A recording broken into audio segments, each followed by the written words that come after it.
പാട്ടുപാടാം കൂട്ടുകൂടാം മലയാളം FM 104.6 കാര്യം കേൾക്കാം.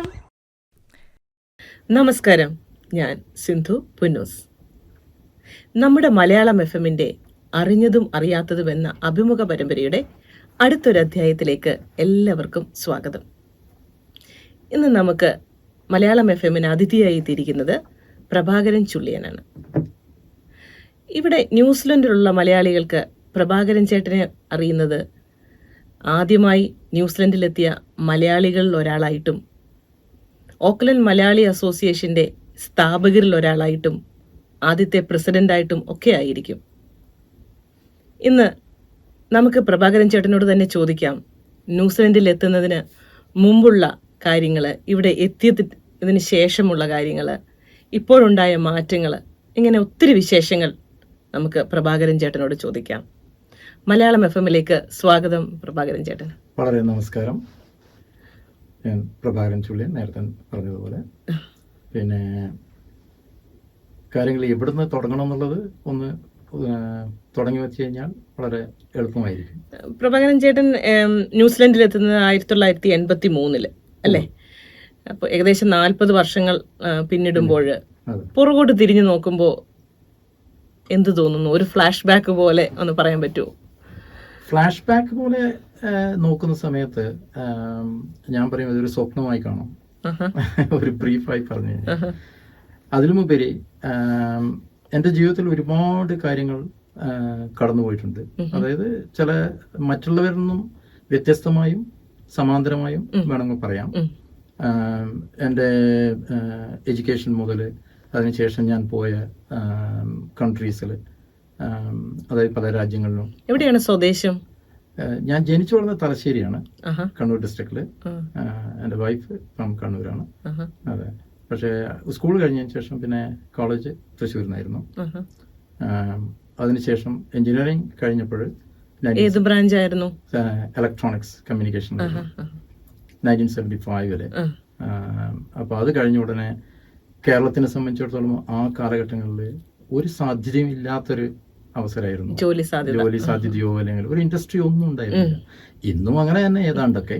പക്ഷെ ആ കാലഘട്ടത്തിൽ, അതായത് 70s ഞാൻ പറയുന്നത്, അപ്പോൾ ഒരേ ഒരു സാധ്യത കണ്ടത് എൻ്റെ ഇമ്മീഡിയറ്റ് ബ്രദർ, എൻ്റെ ഒരു വളരെ ഇന്റിമേറ്റ് ഫ്രണ്ടും കൂടിയായ എൻ്റെ ബ്രദർ, മൂത്ത ബ്രദർ ഡൽഹിയിലുണ്ടായിരുന്നു. അങ്ങേര് അവിടെ റെയ്മൺ ഷൂട്ടിങ്സിലുള്ള ഒരു സീനിയർ മാനേജർ, ലിയേസൺ മാനേജറായിരുന്നു. അപ്പോൾ എന്നോടുള്ള അടുപ്പം കാരണവും പിന്നെ നമ്മൾ ഫാമിലി അതിലൊക്കെ ആയത് കാരണം അവിടെ എഞ്ചിനീയറിംഗ് കഴിഞ്ഞ ഉടനെ തന്നെ എന്നെ അങ്ങോട്ട് ക്ഷണിച്ചു.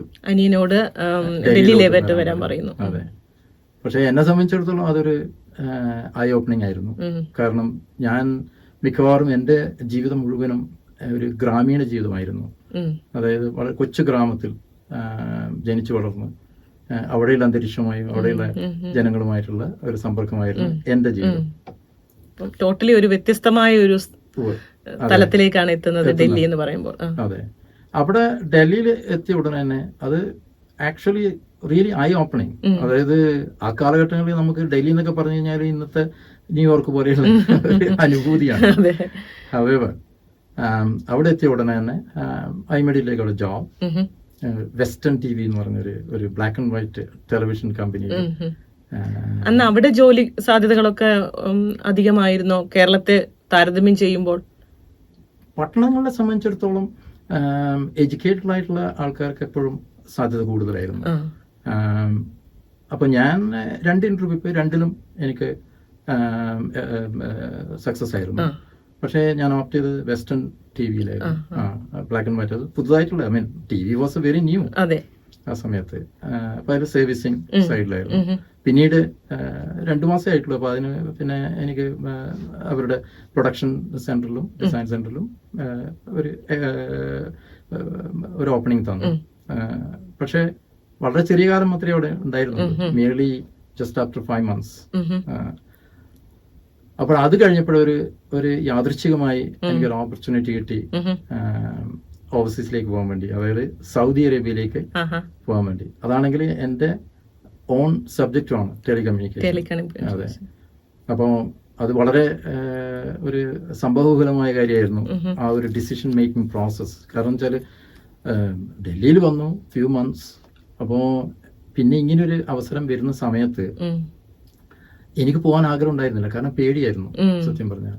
ഓൾറെഡി നമ്മളൊരു പുതിയ സ്ഥലത്ത് എത്തി, അവിടെ 5 മാസം കൊണ്ട് എങ്ങനെയാണ് പുതിയൊരു സ്ഥലത്തോട്ട് പോകുന്നത് എന്നുള്ളൊരു ഭീതി. അത് മാത്രമല്ല, ഒരു സൗദി അറേബ്യ എന്ന് പറഞ്ഞു കഴിഞ്ഞാൽ ഇത് ഏതോ ഒരു കൺട്രി, എവിടെയോ ലോകത്തിൽ എവിടെയോ ഉള്ള ഒരു സംഭവം. ഇന്നത്തെ പോലെ ഇന്റർനെറ്റോ അങ്ങനത്തെ ഒരു സംഭവം ഇല്ലല്ലോ, ഗൂഗിൾ ചെയ്യാനൊന്നും ചാൻസ് ഇല്ല. ഗൂഗിളിൽ പോയിട്ട് അത് ഒരു വേൾഡ് മാപ്പ് മാത്രമേ, പൊളിറ്റിക്കൽ മാപ്പ് മാത്രമേ നമുക്ക് ഒരു കൈവശം വെക്കാനുള്ളൂ. അപ്പോൾ അതിൽ നമുക്ക് എന്ത് വിവരങ്ങൾ കിട്ടും? അപ്പോൾ അത് എങ്ങനെയുള്ള കൺട്രി ആയിരിക്കും ഇതൊക്കെ. എനിവേ, അപ്പോൾ അങ്ങനെ മനസ്സിലാവുകയും പിന്നെ എൻ്റെ ബ്രദറായിരുന്നു മെന്റോർ പോലെ എന്നെ കൺവിൻസ് ചെയ്യിപ്പിച്ചു. Because I know your capability, you should go. അങ്ങനെ നിർബന്ധപൂർവ്വം എന്നെ കൊണ്ട് ചെയ്യിപ്പിച്ചു. അവരാണെങ്കിൽ return ticket, first month salary എല്ലാം കയ്യിൽ തരുന്നു ആ സമയത്ത്.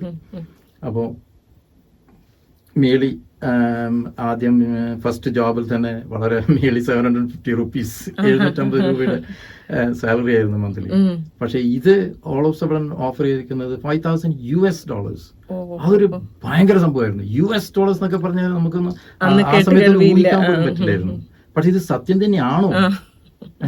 എനിവേ, അപ്പൊ അത് ബ്രദർ പോയി കൂടുതൽ കാര്യങ്ങൾ അന്വേഷിച്ചു. പിന്നെ അവരുടെ ഷെയ്ക്ക് വന്നു പിറ്റേ താഴ്ച, ഇന്റർവ്യൂ ചെയ്തു. അങ്ങനെയാണ് എനിക്ക് സൗദി അറേബ്യയിലേക്ക് പോകുന്നത്. അപ്പോൾ ആയത്തുള്ള ഖുമൈനി പവറിൽ വന്നതിന് ശേഷം അപ്പോൾ ഇറ്റ്സ് ഓക്കെ, ഓയിൽ ഉണ്ട്, വെക്കുന്നുണ്ട്. പക്ഷെ വാർ വന്നതോടുകൂടി അതൊക്കെ വളരെ വളരെ ലിമിറ്റഡ് ആയി. അപ്പൊ പിന്നെ റേഷനായി. പക്ഷെ നമ്മളെ സംബന്ധിച്ച ഇന്ത്യയെ സംബന്ധിച്ചിടത്തോളം നമുക്ക് embassy was helping a lot. Anything you want and you can get it. So നമുക്കൊന്നും ഒരു ഇഷ്യൂ ഉണ്ടായിരുന്നില്ല. പക്ഷേ ഒരു നിർണായക സംഭവം എന്ന് പറയാം, നമ്മൾ വൈകിട്ട് നമ്മൾ ഒരു 7 പേര് നമ്മുടെ ഫ്രണ്ട്സ് ആണ്. നമ്മളെല്ലാവരും അവിടെ വേറെ എന്റർടൈൻമെന്റ് ഒന്നുമില്ല, സിനിമ പോലും ഇല്ല. കാരണം ആയത്തുള്ള ഖുമൈനി വന്നതിന് ശേഷം കംപ്ലീറ്റ് ബാൻ ചെയ്തു. അതെ. അപ്പോൾ നമ്മളെല്ലാവരും ഈ 7 പേര് ഓരോരാളുടെ വീട്ടിലായിരിക്കും വൈകുന്നേരം. എല്ലാവരും ബാച്ചിലേഴ്സ്, എല്ലാം ഡോക്ടേഴ്സ് ആണ്. അതെ, ഒരാൾ മാത്രം സിവിൽ എഞ്ചിനീയർ. അപ്പൊ അങ്ങനെ ഇരിക്കെ അപ്പൊ വാർ സ്റ്റാർട്ട് ചെയ്തപ്പോൾ രാത്രിയിൽ, അന്ന് ഇന്നത്തെ കാലത്തുള്ള ടെക്നോളജീസ് ഇല്ല. അപ്പൊ അന്ന് വെച്ചാല് ഏറ്റവും ഹൈ ആൾട്ടിറ്റ്യൂഡിൽ വന്ന് എവിടെയെങ്കിലും ഒരു ബോംബാർഡ് ചെയ്ത് തിരിച്ചു പോകും. അങ്ങനെ എല്ലാ ദിവസവും റേഡിയോ സൈറൻ വരും. നമ്മള് പിന്നെ ബങ്കറിൽ പോയി വീട്ടിന്റെ താഴ്ന്ന ബേസ്മെന്റ് പോയിരിക്കും. അങ്ങനെയൊക്കെയായിരുന്നു. അങ്ങനെ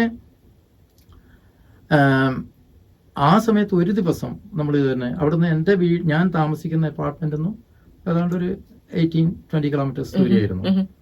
അപ്പോൾ ആസ് യൂഷ്വൽ ബോംബാർഡ്മെന്റ് വന്നു, സൈറൻ പോയി, അതൊക്കെ. അപ്പൊ അത് നാട്ടിൽ പോകാൻ തോന്നിയില്ലേ?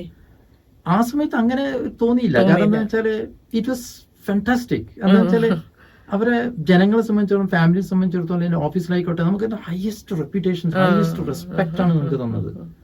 അതുകൊണ്ട് ടേക്ക് കെയർ ചെയ്തു. അതെ. അതായത് നമുക്കൊരു സ്വന്തം വീട് പോലെ നമുക്ക് തോന്നുന്ന ആ ഒരു, നമ്മളെ പലരും ഇൻവൈറ്റ് ചെയ്ത് കൂട്ടിക്കൊണ്ടുപോകും വീട്ടില്. നമുക്ക് ഡിന്നറിനായിക്കോട്ടെ, ലഞ്ച് ആയിക്കോട്ടെ, എന്ത് വേണമെങ്കിലും ചെയ്തു തരും. അങ്ങനെയുള്ള ഒരു പെർട്ടിക്കുലർ സാഹചര്യമായിരുന്നു. അപ്പൊ അങ്ങനെ സുഹൃത്തുക്കളോടൊത്ത് ഒരു വൈകുന്നേരം ഇരിക്കുമ്പോഴാണ്, അതെ, അപ്പോഴാണ് ഈ ഒരു സംഭവം ഉണ്ടായത്. അപ്പോൾ അവിടെ ഒരു ബോംബാർഡ്മെന്റ് ഉണ്ടായി, സെയിം. അപ്പം ഞാൻ ആസ് യൂഷ്വൽ ഞാൻ വീട്ടിലോട്ട് പോയി.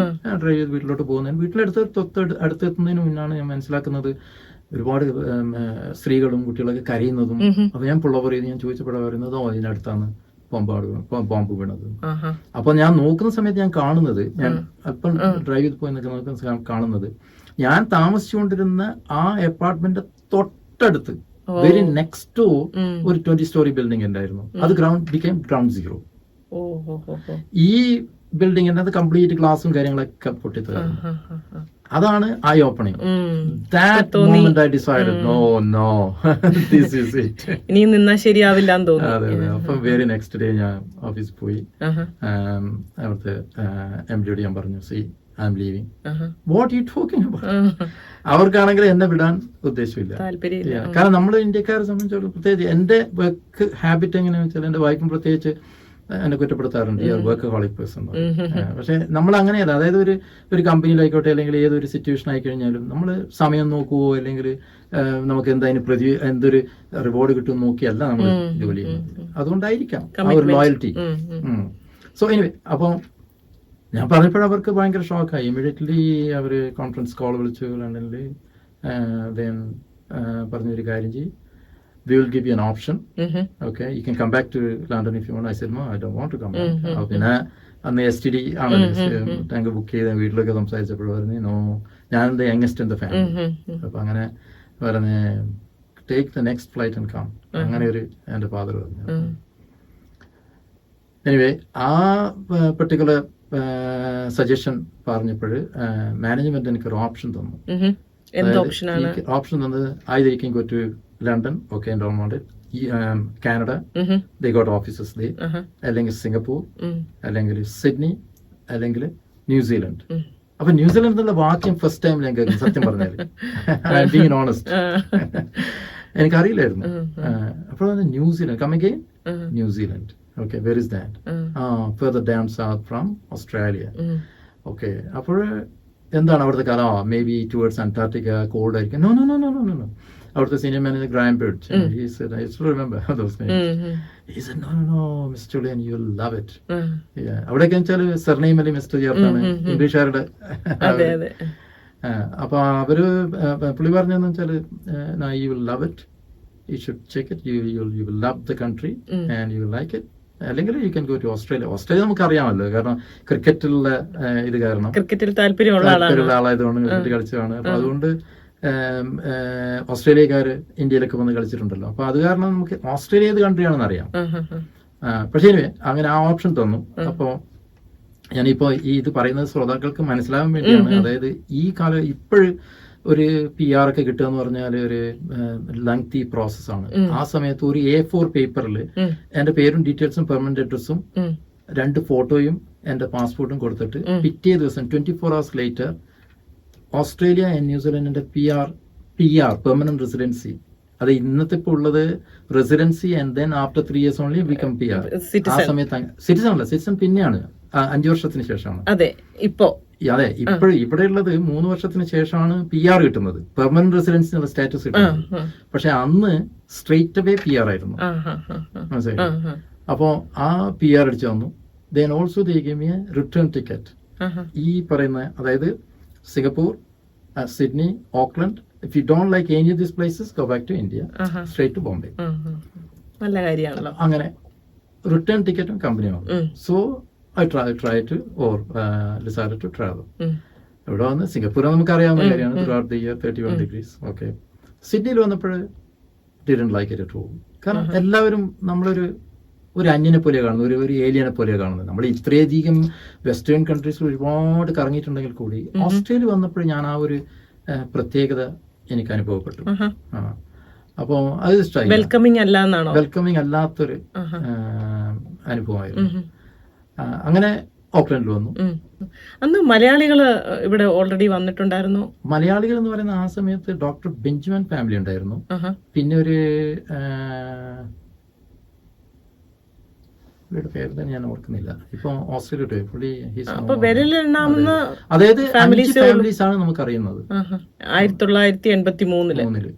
അതെ, ചിലപ്പോ എനിക്കറിയാഞ്ഞിട്ടായിരിക്കും, പക്ഷെ അത്രേ നമ്മൾ ഉണ്ടായിരുന്നുള്ളൂ. അങ്ങനെയാണ്. അതെ, പക്ഷെ ഈ ഗുജറാത്തീസ് കണ്ടമാനുണ്ടായിരുന്നു. അപ്പൊ ഗുജറാത്തീസ് ഒരുപാട് നമുക്ക് ഫ്രണ്ട്സ് ഉണ്ട് ആ ജോലിന്ന്. പിന്നെ അത് പിന്നെ ഒരു സുപ്രഭാതത്തില് എനിക്കൊരു ഫോൺ കോൾ വന്നു സോണിന്ന്, would like to meet with you എന്ന് പറഞ്ഞ ഒരു ഇവിടുത്തെ ബോബ് എന്ന് പറഞ്ഞൊരു. അങ്ങനെ എന്നെ ഒരു ഇൻവിറ്റേഷൻ പോലെ ഞാൻ ഇവിടെ പോയി.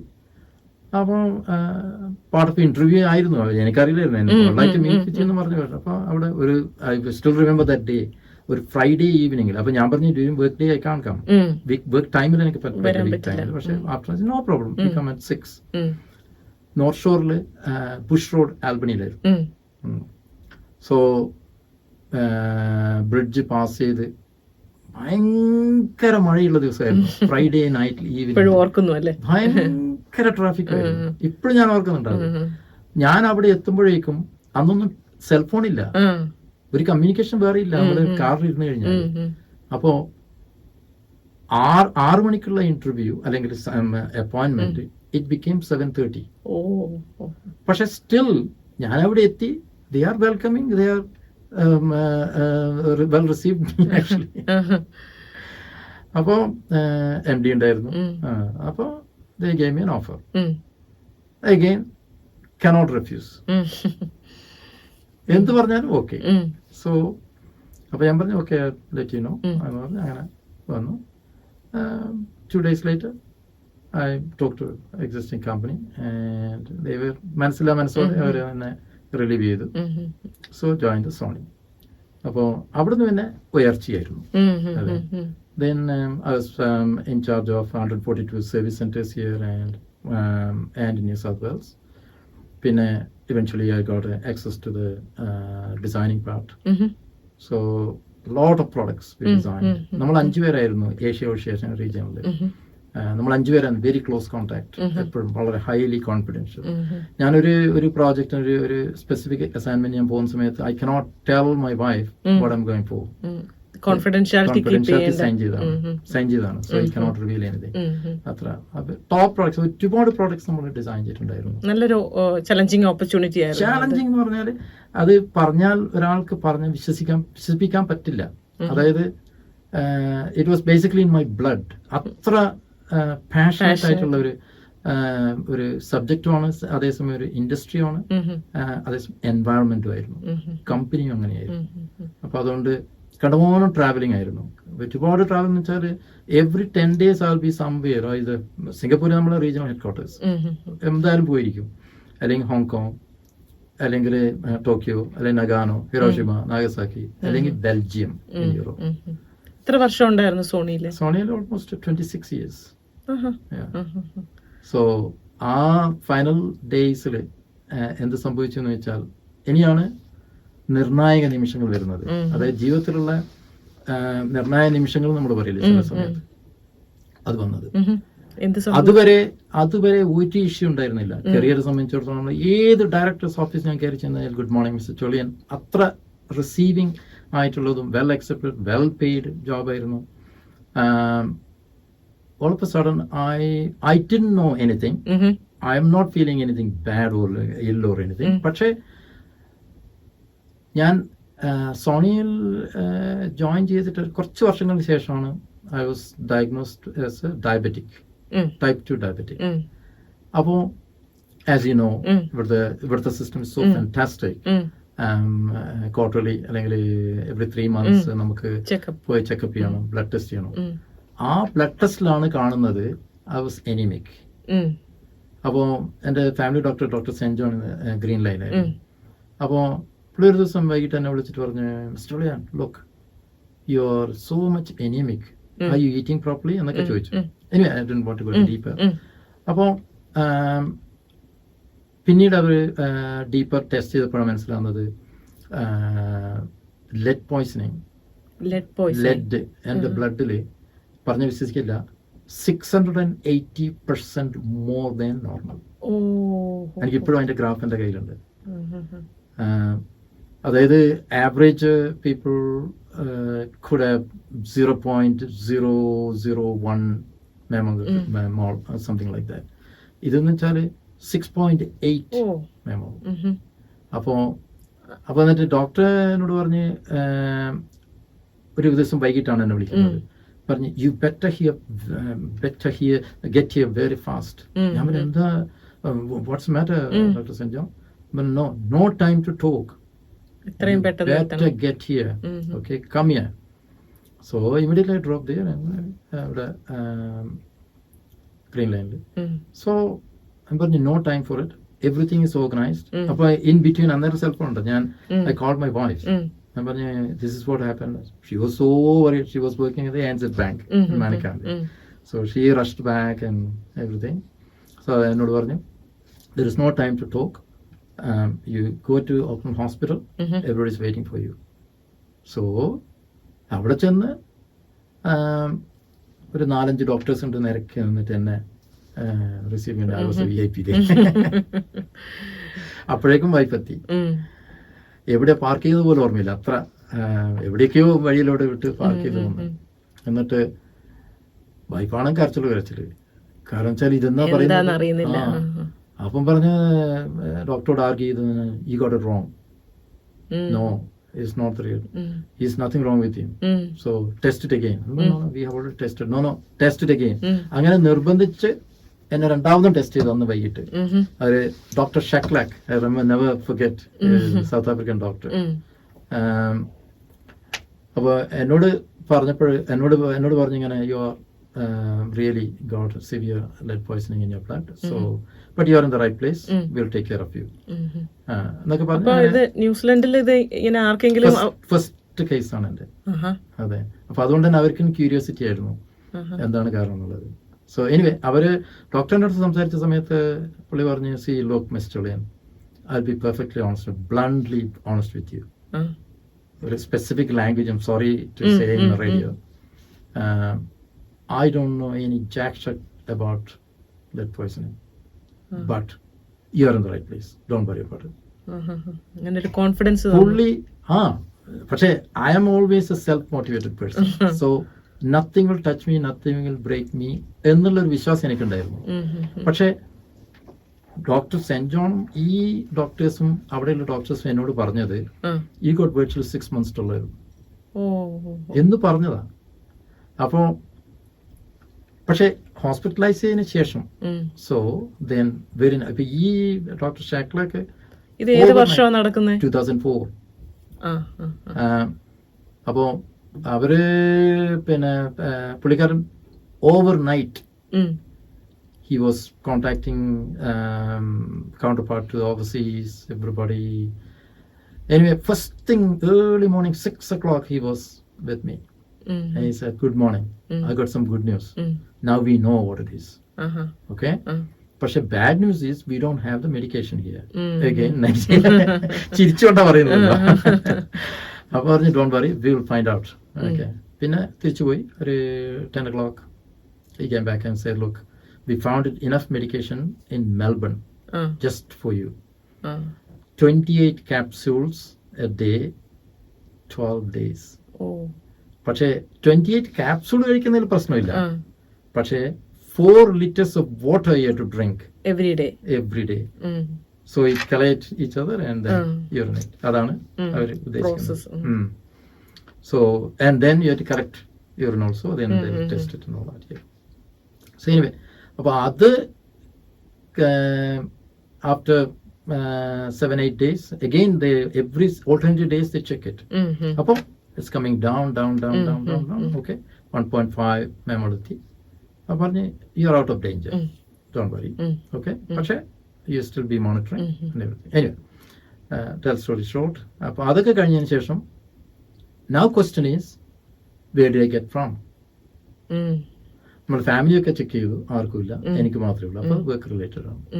അപ്പോൾ എന്നോട് ഡോക്ടർ പറഞ്ഞതെന്ന് വെച്ചാൽ look it is work related, how and what I don't know, so you better leave your job. അത് പറയുമ്പോൾ ഹാർട്ട് ബ്രേക്കിംഗ്. നല്ല ജോബ്, സോ മച്ച് പാഷനേറ്റ് ആയിട്ടുള്ള ഒരു ജോബ് എന്ന് പറഞ്ഞാൽ പല നൈറ്റ്സിലും എൻ്റെ ആവറേജ് വർക്കിംഗ് ലൈഫ് എന്ന് പറഞ്ഞു കഴിഞ്ഞാൽ 17-18 hours a day ആയിരുന്നു. merely 2 hours ആയിരുന്നു എൻ്റെ സ്ലീപ്പ്.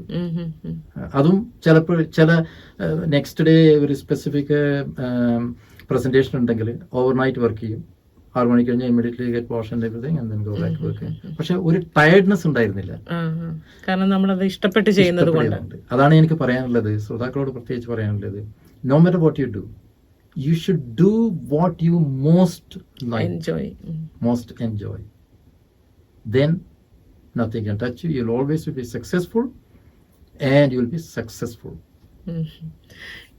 ഈ സോണിയുടെ ജോബ് റിസൈൻ ചെയ്ത് കഴിഞ്ഞിട്ട് ഇപ്പൊ എന്ത് ചെയ്യുന്നു? റിസൈൻ ചെയ്തപ്പോൾ വൈഫ് പറഞ്ഞു, so don't worry, I got A job, another 5 years or so we will work and we will closely retire. പിന്നെ മാത്രമല്ല ഞാൻ ഒരുപാട് സ്പിരിച്വൽ ലൈഫിലൂടെ വേദാന്തത്തിലൂടെ ഒരുപാട് താല്പര്യമുള്ള ഒരാളാണ്. അപ്പം അതുകൊണ്ട് പൂജാപാഠൊക്കെ ആയി അങ്ങനെ കഴിയാം എന്നുള്ള എനിക്ക്. പക്ഷേ ഒരാഴ്ച, only 1 week I was at home. I was really getting mad, boring like anything. ഞാൻ വൈഫ് സാവിത്രിയോട് പറഞ്ഞു, ലോക്ക് ഇത് എന്നെ കൊണ്ട് പറ്റും തോന്നില്ല ഇവിടെ ഇരിക്കാൻ വേണ്ടി. അന്നും പറഞ്ഞ് എന്ത് ചെയ്താലും തിരക്കില്ല, ന്യൂസിലാൻഡിലുള്ള സംഭവം എന്ത് വേണമെങ്കിലും എന്ത് വേണം ചെയ്യും, പക്ഷെ വെളിയിലോട്ടും പോണ്ട. പക്ഷെ അതിലുള്ള തിയറി ഡോക്ടർ സെന്റ് ജോൺ പറഞ്ഞതെന്ന് വെച്ചാല് വർക്ക് റേറ്റ് എന്ന് പറഞ്ഞാൽ 2 സാധ്യതകളാണ് അവർ ഇൻവെസ്റ്റിഗേഷനിൽ കണ്ടത്. അതായത് കണ്ടതെന്നല്ല, ഊഹിക്കപ്പെടുന്നത്. ഒന്ന്, ആ കാലത്ത് നമ്മളെ ന്യൂസിലാൻഡ് സോ ഫ്രണ്ട്ലി കൺട്രിയാണ്. അപ്പൊ നമ്മളെ കൗണ്ടർ പാർട്ട്, നമ്മളെ അടുത്ത മറ്റ് കമ്പനീസ് ഉള്ളവരായിട്ട് എല്ലാവരും മിക്സ് ചെയ്യുന്നു. ഡിന്നറിന് പോവും, പിന്നെ നമ്മുടെ അപ്പോ പാനസോണിക്, ഫിലിപ്സ്, ഇവരൊക്കെ എല്ലാം ഫ്രണ്ട്സ് ആണ്, ക്ലോസ് ഫ്രണ്ട്സ്. പക്ഷെ നമ്മള് ഇൻസൈഡ് സീക്രട്ട് പറയില്ല, പക്ഷെ ബാക്കിയുള്ള ടച്ച് ഔട്ട്സൈഡിലുള്ള ടെക്നിക്കൽ നമ്മൾ ഡിസ്കഷൻ ചെയ്യും. എല്ലാവർക്കും ഇഷ്ടമാണ് അത് കാരണം. അപ്പോ ഒരു തിയറി എന്ന് പറഞ്ഞാല് ബേസിക്കലി എസ്പിനാജ് തിയറി. അതായത് അവർ കാരണം Sony was the most successful in New Zealand. We were turning around $300 million at the time. അതെ, മറ്റുള്ളവരൊക്കെ 60 million 70 million. അപ്പൊ അതുകൊണ്ടായിരിക്കാം ഒന്ന്. പക്ഷേ there is nothing proven. Okay, another possibility പറഞ്ഞതെന്ന് വെച്ചാൽ because we traveled to Japan a lot during Second World War, 45 ഉണ്ടായ Second World War-ല് Nagasaki, ഹിരോഷിമയില് nuclear ഉണ്ടായപ്പോൾ the whole industry became all mixed up, completely became chaos. അതായത് mercury, lead, bromide, എന്ത് വേണമെങ്കിലും എന്നുള്ള മെറ്റലും ഇതൊക്കെ വെച്ചാൽ നമ്മളെ ഇക്കോസിസ്റ്റം ആയിട്ട് മിക്സ് ചെയ്ത് കഴിഞ്ഞു. So maybe the same water I drink, my body might accept, your body might reject. Possibility. പക്ഷെ nothing can be proven. So either way you are cured now. This is the best chances you leave the job. അങ്ങനെയാണ് ഞാൻ അവിടെ നിന്ന് quit ആവുന്നത്. So അങ്ങനെ ഇരിക്കെ ഒരാഴ്ച, അപ്പോൾ then I looked at bottles. I always fascinated about manufacturing. പക്ഷെ ഇലക്ട്രോണിക്സ് ഒരു സാധ്യതയും ന്യൂസിലാൻഡില്ല. ഇവിടെയാണ് വിലക്കുണ്ട്, ന്യൂസിലാൻഡ് വെളിയിൽ പോകാൻ പാടില്ല. അപ്പൊ അതുകൊണ്ട് മറ്റ് ഇൻഡസ്ട്രീസ് നോക്കാൻ തുടങ്ങി. അപ്പൊ അങ്ങനെയാണ് ഒരു കമ്പനി, ഓഫീസ് പണിച്ച മാനുഫാക്ചറിങ് കമ്പനി ഫോർ സെയിൽ. പക്ഷെ അത് ഹൈടെക് ആണ്, എല്ലാം CNC, robotic type machines, electronics, all of technology involve ആണ്. There is no carpenters, no carpenters, machine operators and programmers. CNC ആണ്.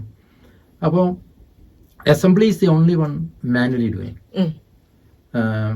അപ്പോൾ ആ കമ്പനി നോക്കിയപ്പോൾ it was very expensive, close to $10 million. പക്ഷെ ആ സമയത്ത് നമുക്ക് അത്ര കോസ്റ്റ് ഇല്ലെങ്കിൽ, അത്ര ഇല്ലെങ്കിൽ കൂടി Sony was very generous to me. അതെന്ന് വെച്ചാല് I actually resigned. പക്ഷേ they converted into redundancy. കാരണം അത്രയും ക്ലോസ് ആയതുകൊണ്ട്. കാരണം അവർക്ക് അത് മാത്രമല്ല, ഞാൻ റെസിഗ്നേഷൻ കൊടുത്തിട്ട് it took 6 months to approve. They don't want to leave me. കാരണം എന്ന് വെച്ചാൽ I know a lot of things. Next ഇയറിലും ഇയർ ആഫ്റ്ററിലും ഇവിടുത്തെ പ്രോഡക്ട്സ് വരുന്ന ടെക്നോളജി എന്താണെന്ന് എനിക്കറിയാം. അതുകൊണ്ട് scared maybe, I don't know. So anyway, so almost $500,000 tax free. ആ സമയത്ത് റിട്ടർണൻസി പാക്കേജ് ടാക്സ് ഫ്രീ ആയിരുന്നു, ഇപ്പോഴും ടാക്സബിൾ ആണ്. സോ അതൊക്കെ ദൈവാനുകൂല്യം എന്ന് ഞാൻ പറയുന്നത്. അതെ, അത് ഇതൊക്കെ ഡെസ്റ്റിനിയുമാണ് പറയാം. സോ അങ്ങനെ ലുക്ക്ഡ് അറ്റ് ദാറ്റ് ആ company. So I am reasonably good on PowerPoint presentation, കാരണം experience. So immediately made a business plan. മാത്രമല്ല ഡ്യൂറിങ് സോണിയുള്ള സമയത്തും ഈ പറഞ്ഞ പോലെ മാനേജ്മെന്റ് ഡിഗ്രിയും കിട്ടി, കാരണം അവര് പേ ഫോർ എവറിതിങ്. അങ്ങനെ ഓവറോൾ നോക്കുകയാണെങ്കിൽ ഇറ്റ് വാസ് ഡെസ്റ്റിനി എന്ന് വേണം പറയാം. I made a business plan. I gave it all 3 banks. All 3 banks said yes, we will fund you. We got some properties and all that, പക്ഷെ we didn't have that much at that time. Now of course much higher. But ആ സമയത്ത്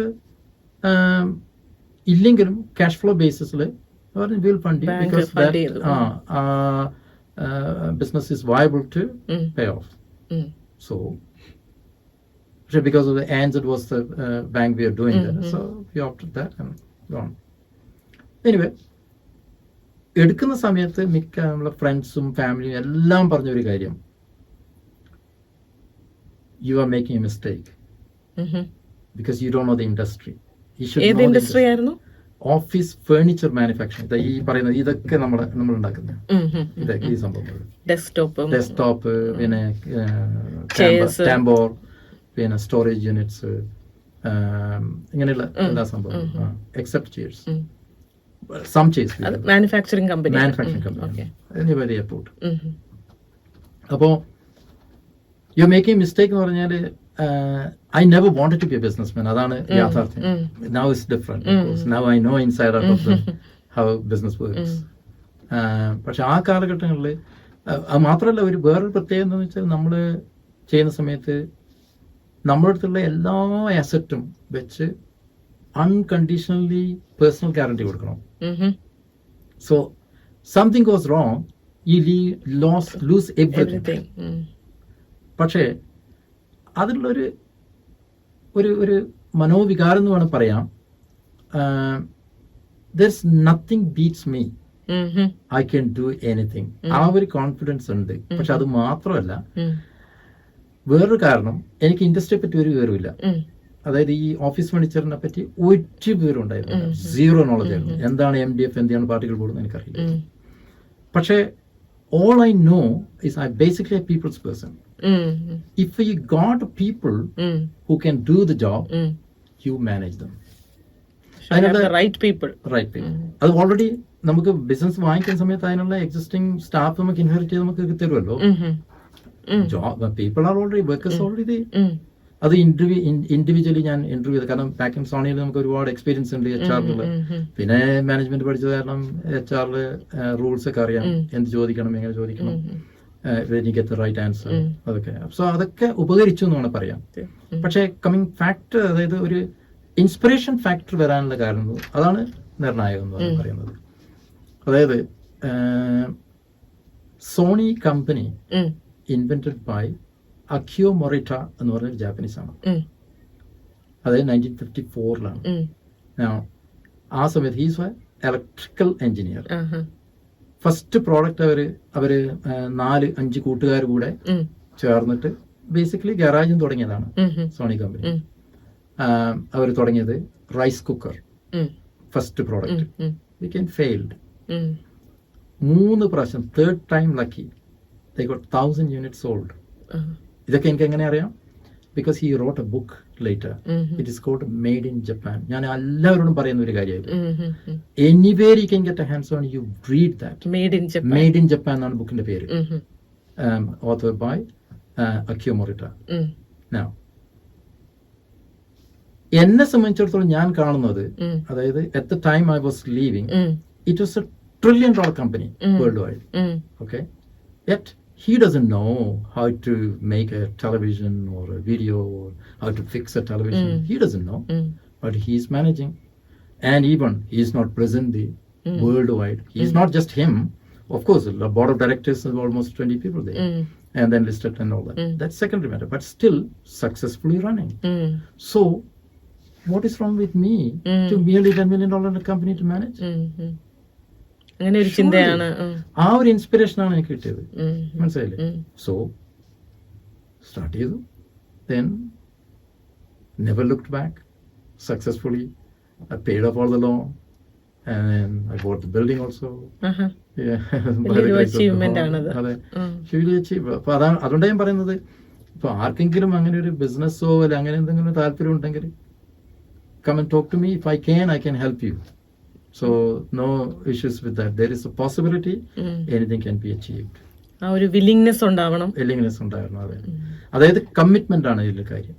ചേട്ടന്റെ ഇതുവരെയുള്ള ഒരു career journey വളരെ സിമ്പിളായിട്ട് ഞങ്ങളോട് പറഞ്ഞു തന്നു. ഇപ്പോൾ ഒരു ചോദ്യം ചോദിച്ചോട്ടെ ചേട്ടൻ, ഇപ്പം എത്ര കൺട്രികളിൽ വർക്ക് ചെയ്തിട്ടുണ്ടാവും? ഒരു റഫായിട്ട് പ്രിസൈസ്ലി പറഞ്ഞാൽ 121 countries ജോലി ചെയ്തിട്ടുണ്ട്. lived and worked at least 1 month. അതിൽ റേറ്റ് ചെയ്യുമ്പോൾ ന്യൂസിലൻഡ് ഏത് സ്ഥാനത്ത് നിൽക്കും? നമ്പർ 1, ബോൾഡ് അണ്ടർലൈൻ എഴുതാൻ പറ്റുന്നതാണ്.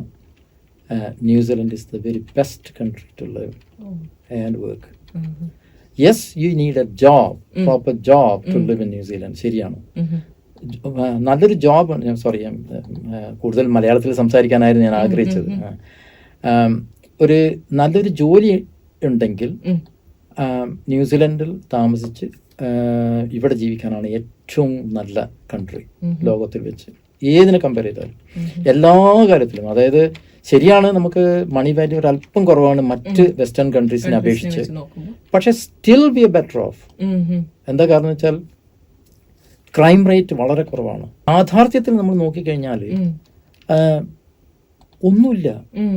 ഇപ്പം സത്യത്തിൽ പറഞ്ഞാൽ ഇപ്പം സിന്ധുവിനിപ്പം വൈകിട്ട് നടക്കാൻ പോകുന്നു അല്ലെങ്കിൽ അവിടെ പോകുന്നു, ടച്ച് ചെയ്യും, ഒന്നിനും പേടിക്കേണ്ട കാര്യമില്ല. അത് മാത്രമല്ല, ആരും nobody carries guns except some exception criminals will carry guns. അല്ലാതെ ഇപ്പോൾ നമ്മൾക്കും നിങ്ങൾക്കൊന്നും ഗണ്ണൊന്നുമില്ല, അതിൻ്റെ ആവശ്യമില്ല. Even still police won't carry guns. അതിൻ്റെ കാരണം എന്ന് വെച്ചാൽ നമുക്ക് അതിൻ്റെ ആവശ്യമില്ല. അപ്പോൾ അതിനെ അപേക്ഷിച്ച് അതിനെ നമ്മൾ താരതമ്യപ്പെടുത്തി നോക്കിക്കഴിഞ്ഞാൽ ഇന്ത്യയിലോ അല്ലെങ്കിൽ എന്തിനു പറഞ്ഞു Australia, neighbouring country Australia, it's A horrible. അപ്പോൾ അതിനോട് അപേക്ഷിച്ച് നോക്കുന്ന സമയത്ത് നമ്മൾ വെരി ബെസ്റ്റ് കൺട്രി, ബ്ലെസ്ഡ് കൺട്രിയിലാണ് നമ്മളുള്ളത്. അതിൽ യാതൊരു സംശയമില്ല.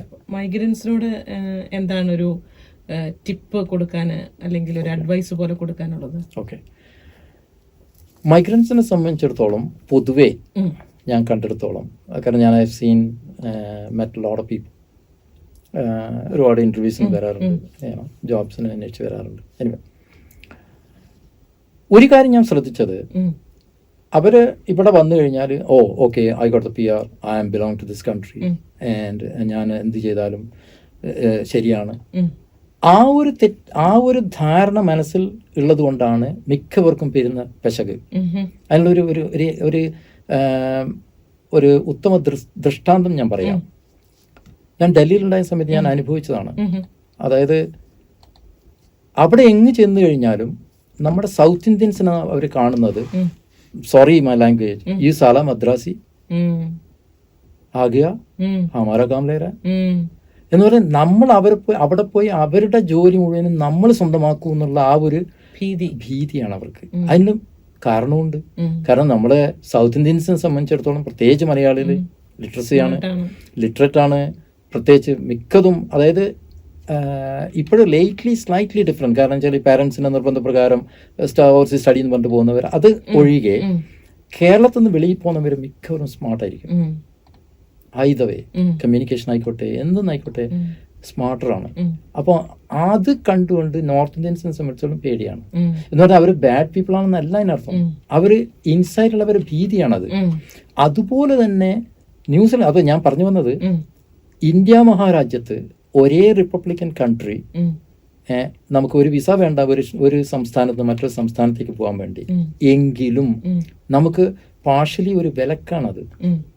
ആ ഒരു സാഹചര്യം വെച്ച് നോക്കുന്ന സമയത്ത് ഇതൊരു എൻറ്റയർലി ഡിഫറെന്റ് കൺട്രിയാണ്, ഒരു ഡിഫറെന്റ് കോൺസ്റ്റിറ്റ്യൂഷൻ ആണ്. ശരിയാണ്, ജനാധിപത്യ രാഷ്ട്രം തന്നെ, പക്ഷെ എങ്കിലും അവരുടെ systems and process are different than hours. പിന്നെ അതിലും അപ്പുറം ഇവിടുത്തെ വെള്ളക്കാരെ അല്ലെങ്കിൽ ന്യൂസിലാൻഡുകാരനെ സംബന്ധിച്ചിടത്തോളം അവർ ഓവർ ക്വാളിഫൈഡ് അല്ല. അവരെല്ലാം കരിയർ ബേസ്ഡ്, അതായത് ഒരു സ്പെസിഫിക് ഒരു ട്രേഡ് റിലേറ്റഡ് ആയിട്ടുള്ള സ്റ്റഡി ആയിരിക്കും മിക്കവാറും എല്ലാവരും. ഇപ്പോൾ ഒരു പോസ്റ്റ് ഗ്രാജുവേഷനോ ഒക്കെ ഉണ്ടാക്കിയെങ്കിൽ they immediately jump on overseas somewhere else അങ്ങനെയുള്ള. അപ്പോൾ അതുകൊണ്ടെന്ന് വെച്ചാൽ നമ്മൾ മൈഗ്രൻസിനെ സംബന്ധിച്ചിടത്തോളം നമ്മൾ മിക്കവാറും എല്ലാവരുടെ കയ്യിലും മിനിമം ഗ്രാജുവേഷൻ ഇല്ലാതെ ആരുമില്ല. നമ്മള് മലയാളീസിനെ സംബന്ധിച്ചിടത്തോളം അങ്ങനെയാണല്ലോ, മിനിമം BA BSc ഇല്ലാതെ ആരുമില്ല. അപ്പോൾ അവരെ ക്വാളിഫിക്കേഷൻ വെച്ച് നമ്മൾ അപ്ലൈ ചെയ്യുന്ന സമയത്ത് അവർ കാണുന്നത് this person can be threat to me. അതുകൊണ്ട് ചിലപ്പോൾ നമുക്ക് ആ ജോലി നിഷേധിച്ചേക്കാം. അപ്പോൾ അതുകൊണ്ട് നമ്മൾ CV എഴുതുന്ന സമയത്ത് ഒന്ന് ഫൈൻ ട്യൂൺ ചെയ്ത് സ്ട്രീം ലൈൻ ചെയ്താൽ മതി. ഞാൻ നേരത്തെ പറഞ്ഞ ഉദാഹരണം, ആ ദൃഷ്ടാന്തം വെച്ച് നോക്കുകയാണെങ്കിൽ ഇത് വേറൊരു കൺട്രിയാണ്. അപ്പോൾ അതുകൊണ്ട് തന്നെ നമുക്ക് ഈ ഒരു ഇവിടുത്തെ സിസ്റ്റമായിട്ട് നമ്മൾ ബ്ലെൻഡ് ചെയ്ത് പോകണമെന്നുണ്ടെങ്കിൽ അതിന് ഒരു കാര്യം നമ്മൾ മനസ്സിൽ വെച്ചാൽ മതി. അതായത് നമ്മൾ ഈക്വൽ റൈറ്റ്സ് പ്രതീക്ഷിക്കരുത്. പകരം നമ്മളൊരു 60% മാത്രമേ ഇവിടെയുള്ളവർക്ക് ചെയ്യുന്നതിന് പകരം നമ്മൾ 100% കൊടുക്കുക. ആ ഒരു വേരിയേഷൻ നമ്മളെ മനസ്സിൽ നമ്മളത് വെക്കുക.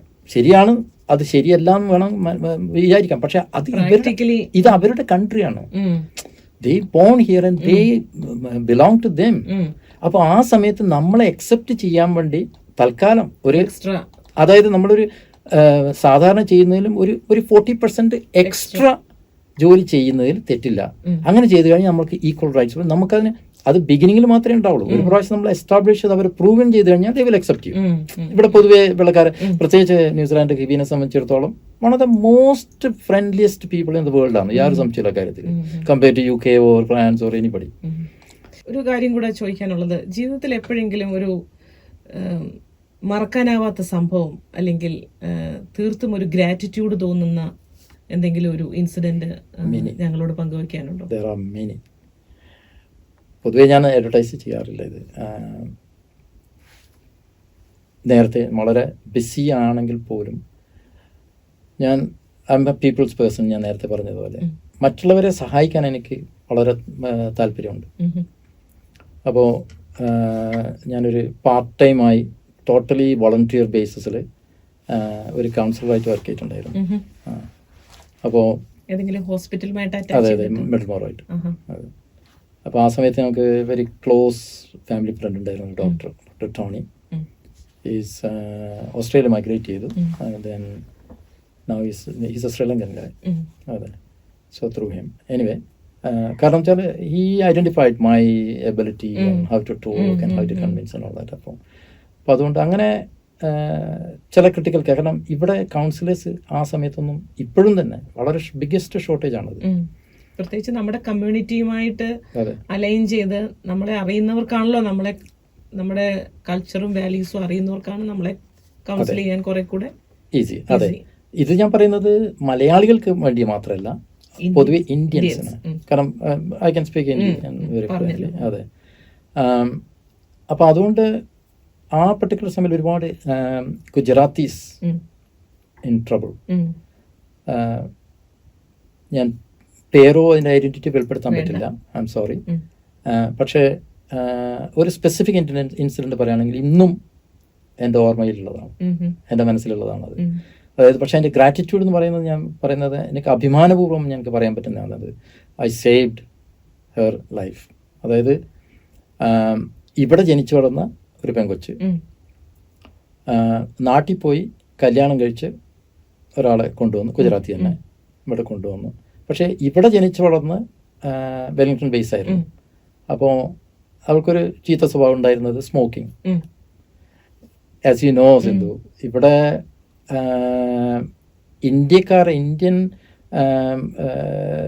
പുരുഷന്മാരെ സംബന്ധിച്ചിടത്തോളം അവർക്ക് വൈഫ് സ്മോക്ക് ചെയ്യുന്നത് അത്ര താല്പര്യമുള്ള സംഭവമല്ല. ഹസ്ബൻഡ് ചിലപ്പം സ്മോക്ക് ചെയ്യായിരിക്കും, പക്ഷെ അതല്ല കാര്യം, പൊതുവേ ഉള്ളൊരു ധാരണ. പക്ഷെ ഇതിലും അങ്ങേരെ സംബന്ധിച്ചിടത്തോളം ഇവിടെ വന്ന് ഒരു കൾച്ചർ ഷോക്കായിരിക്കാം. അപ്പോൾ അവളെ സംബന്ധിച്ചിടത്തോളം ചോരിച്ചുപ്പെന്ന് പറയും, അതായത് കാണാതെയും പോയി പിന്നെ വീട്ടിൻ്റെ പിൻവശം പോയി വലിക്കുക, അങ്ങനെ ഒരു തവണ കണ്ടുപിടിച്ചു. അപ്പോൾ splashed something, so she decided to commit suicide. She cut her vein, went in the bathroom, അബോധാവസ്ഥയിൽ. സോ സംഹൗ വീട്ടിലുള്ള ഒരു മുത്തച്ഛനോ ഒരു അമ്മൂമ്മയോന്നറിയില്ല, എന്തോ ഒരു ശബ്ദം കേട്ടാണ് മനസ്സിലായത് ആരോ ബാത്റൂമിലുണ്ട് ഇങ്ങനെ ഒരു അപശബ്ദങ്ങൾ കേൾക്കുന്നത്. അങ്ങനെ കണ്ടുപിടിച്ചപ്പോൾ ഈ ഒരു സംഭവം വന്നു. ആ ഒരു കേസ് എനിക്ക് കിട്ടി. സോ ഞാനിവിടെ ചെന്ന് അവനെ ആദ്യം ഇമ്മീഡിയറ്റ് ടേക്ക് കെയർ മെഡിക്കൽ സൈഡിലുള്ളതെല്ലാം ചെയ്തു. ഒരു ഡോക്ടർ, എൻ്റെ ഫ്രണ്ട് തന്നെ ഡോക്ടർ വന്നു, എല്ലാ കാര്യങ്ങളൊക്കെ ചെയ്തു. അതിനുശേഷം പിന്നെ ഡിസ്കഷൻ ആയിരുന്നു ത്രൂ ഔട്ട് നൈറ്റ്.